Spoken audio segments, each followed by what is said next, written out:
মাইলস্টোনের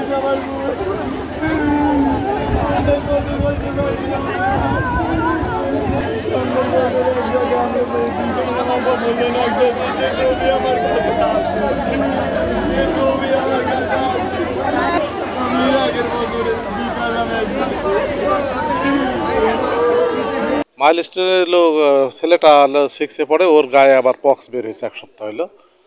আর মেয়েটা স্কুলে গেছিল, তো মেয়েটা স্কুলে ওর আম্মু যায় রাখি আসে।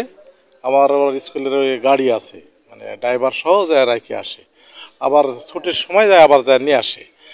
আমি গতকালকে গেছিলাম চিটাগাং কাজ থাকাতে চিটাগাং গেলাম।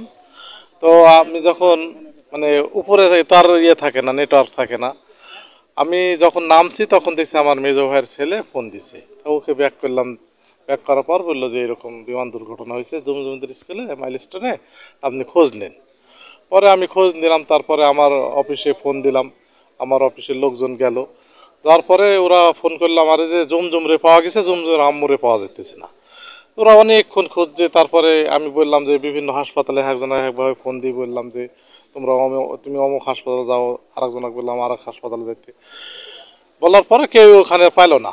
পরে আমি যখন ঢাকা এয়ারপোর্টে আসি তখন ফোন দিল আমার লতিফ নানার ছেলে বুলবুল, যে মামা পাওয়া গেছে, সিএমএসে আসেন।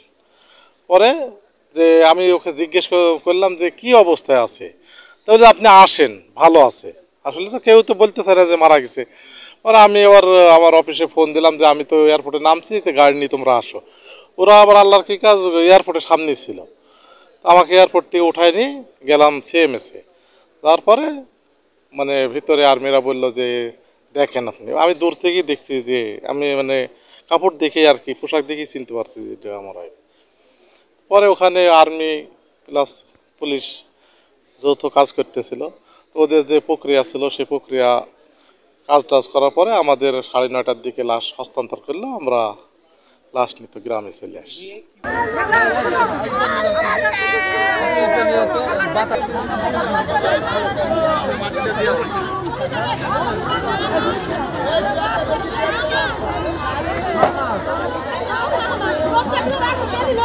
মেয়ে ক্যান্টিনে ছিল বলে, আর এই বিমান আইসি ধাক্কা দিয়ে মানে মারা গেছে। মেয়েকে আপনার অনেক পরে পেয়েছে, আর সবাই মনে করে হয়তো বাসায় মনে হয় চলে গেছে, সবাই খুঁজছে।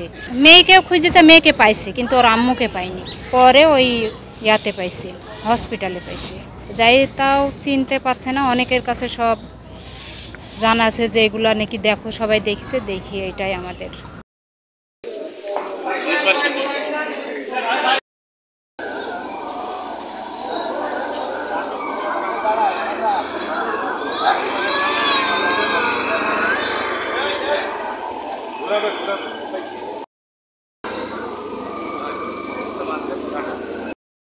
বান্ডেল থাকলে প্রতি সেনমানিতে টাকা বাঁচবে।